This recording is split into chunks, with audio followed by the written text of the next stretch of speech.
प्रिय श्रोताओं, राधे राधे, हरे कृष्ण। आज की कथा में हम आप सबका स्वागत करते हैं। भगवान श्री हरि का ध्यान करके आज अध्याय 11 का श्रवण करेंगे। सूत जी बोले, हे मुनि श्रेष्ठ, अब मैं आपको उस अद्भुत कथा का सार सुनाता हूँ जिसमें एक तपस्वी कन्या की कठोर साधना, भगवान शंकर की कृपा और पुरुषोत्तम मास के महत्व का गूढ़ रहस्य प्रकट होता है। नारद जी के प्रश्न करने पर श्री नारायण बोले, एक समय एक ऋषि की कन्या ने भगवान शिव को पति के रूप में पाने की इच्छा से अत्यंत कठिन तपस्या आरंभ की।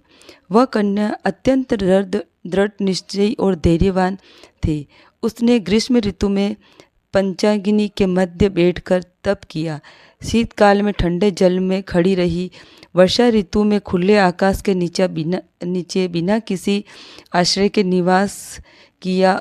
इस प्रकार उसने हजारों वर्षों तक तप करते हुए अपने शरीर को क्षीण कर लिया, परंतु उसकी भक्ति और संकल्प अडिग रहे।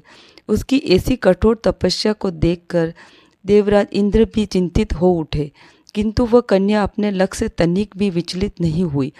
अंततः उसकी तपस्या से प्रसन्न होकर भगवान शंकर उसके समक्ष प्रकट हुए। उनके दिव्य स्वरूप के दर्शन पाकर वह कन्या अत्यंत प्रसन्न हुई और विनम्र भाव से उनकी स्तुति करने लगी। उसने भगवान शिव को दुखों का नाश करने वाले और भक्तों के रक्षक के रूप में प्रणाम किया। भगवान शंकर उसकी भक्ति से प्रसन्न होकर बोले, हे तपस्विनी, मैं तुम पर प्रसन्न हूँ, तुम जो चाहो वर मांगो। यह सुनकर कन्या अत्यंत हर्षित हुई और बार बार एक ही वर मांगने लगी, हे प्रभु, मुझे पति दीजिए, मुझे पति दीजिए। उसने अपनी इस इच्छा को 5 बार दोहराया। तब भगवान शंकर ने मुस्कुरा कर कहा, हे सुंदरी, तुम 5 बार पति मांगा है, इसलिए अगले जन्म में तुम्हें 5 पति प्राप्त होंगे। वे सभी वीर, धर्मज्ञ, गुणवान होंगे। यह सुनते ही कन्या व्याकुल हो उठी। वह हाथ जोड़कर बोली, हे प्रभु, संसार में एक स्त्री का एक ही पति होता है, 5 पति होना तो लोक विरुद्ध है। कृपया मुझे ऐसा वर न दे जिससे मेरी हंसी हो।